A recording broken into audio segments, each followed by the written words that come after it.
nessa aferição que vocês fizeram do potencial de abstenção, você diria que aquela providência que foi autorizada pelo Supremo Tribunal Federal de que prefeitos e governadores financiem a passagem, o transporte público para que o eleitor vá à urna, você diria que esta providência é potencialmente mais favorável ao Lula do que ao Bolsonaro? Sem dúvida, Josias. A gente, inclusive, pergunta isso na pesquisa, né? Se as pessoas conhecem esse assunto e mais se elas acham que é um dado que facilita ir votar. E sim, a grande maioria dos eleitores diz que a medida de facilitação, de possibilidade dos municípios de criarem aí esse transporte gratuito, sim, ajuda a ir votar. E quando a gente olha qual é o eleitor que diz isso com mais frequência, é o eleitor do Lula. Ou seja, essa foi uma decisão, o voto é obrigatório, então, né, a decisão é no sentido de, já que é obrigatório, a gente tem que criar condições para isso, mas politicamente falando, é uma decisão que, sem dúvida nenhuma, favorece ao ex-presidente Lula. A gente fala que a pesquisa é uma fotografia do momento, né? A fotografia do momento é que se a eleição fosse hoje, Lula seria o novo presidente do Brasil, né, Felipe? Com essa vantagem, 53 a 47. Só que a gente também aprendeu nesses últimos tempos aí que a eleição não é uma fotografia, é um filme. Quando a gente vê os gráficos, e você até falou sobre algumas questões relacionadas ao Bolsonaro, eu queria agora saber dos dois lados. Como é que você vê esse filme rodando? O que pode acontecer até domingo? A tendência é essa mesmo de Lula ser o presidente ou não? Há um crescimento ainda verificado de Bolsonaro? Então, Fabiola, hoje com os dados que nós temos, embora o Lula tenha vantagem numérica na pesquisa, o clima de opinião se transformou num clima mais favorável ao presidente, né? É bom lembrar que o Bolsonaro é o incumbente, tem a máquina e seria, na história, o primeiro presidente com a máquina na mão a perder a eleição, a reeleição, né? O que é o Fernando clima de Henrique. opinião, Felipe? É importante dizer isso, porque você falou o clima de opinião é mais favorável ao presidente Bolsonaro. Que clima de opinião é esse? O que é isso? Ótimo, ótimo, Fabio. Porque quando a gente, né, eu costumo dizer que na pesquisa a gente foca às vezes muito nas intenções de voto, mas há outros indicadores na pesquisa. Por exemplo, nesta eleição, quando a gente pergunta de que você tem mais medo, da volta do PT ou da continuidade do governo Bolsonaro, a gente percebe que há uma aproximação desses dois indicadores, é quase metade, metade. Quando a gente pergunta, numa eleição que tem dois presidentes, quem merece uma segunda chance, a gente vê que os dois nomes estão ali próximos, né?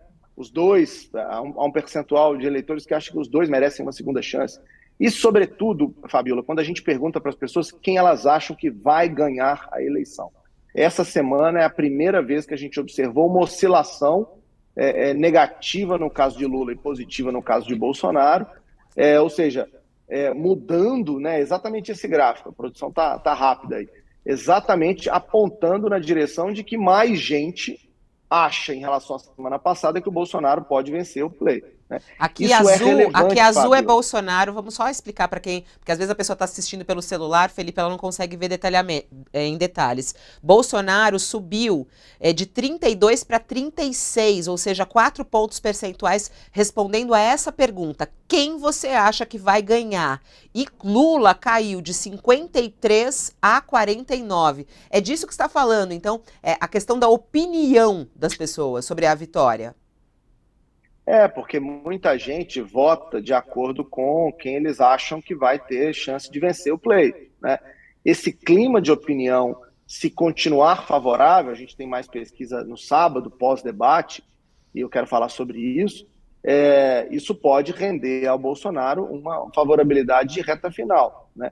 Então, para além de olhar as intenções de voto, que já indicam que a abstenção pode fazer a diferença, esse clima de opinião que eu estou citando, ele hoje é mais favorável ao Bolsonaro, ou seja, o papel principal da campanha do PT, da campanha do Lula, é conseguir fazer as pessoas irem votar, mobilizar os eleitores, engajar os eleitores para, de certa maneira, frear esse ímpeto de mudança na maneira como a opinião está sendo coletada aí no agregado. Deixa eu mostrar outro gráfico, Josias, que é interessante sobre a história do medo.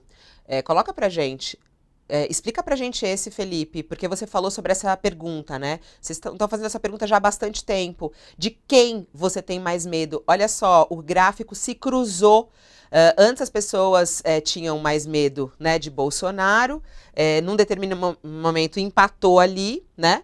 E agora voltou a abrir um pouquinho a boca do jacaré. É isso, ô Felipe? Então, Fabiola, é isso mesmo. A gente, na verdade, está vendo, se a gente compara com o final do primeiro turno, que é essa primeira ponta lá no começo, 47-39, quer dizer, muito mais gente tinha medo da continuidade do Bolsonaro. Olha como lentamente o Bolsonaro foi recuperando espaço, hoje está com 42%, lá era 39%, o Lula tinha 47%, agora 45%, são todas oscilações. Mas o que isso aqui significa? Isso significa que a opinião das pessoas, a avaliação das pessoas sobre um tema que é muito relevante, que é, né, a volta do PT ou a continuidade desse governo, mostra aí como a coisa está apertada, né? Não tem distância de avaliação nesses casos. A gente não pode ignorar os 4% que acham que tem medo dos dois, ou seja, esses 4% ainda podem fazer a diferença, porque serão eles que vão definir a eleição, né? Já que você tem 45-42%, para o lado que esse 4% for, isso pode fazer a diferença. Ou seja, quando a pessoa vai votar, Fabiola, ela não vai votar apenas, né, como se tudo fosse uma intenção de voto declarada na pesquisa. Ela vai com um conjunto de avaliações racionais e emocionais que fazem a diferença lá na frente. Neste caso, a gente vê como está bem próximo, né? 3 pontos de diferença é a opinião sobre o que você tem mais medo.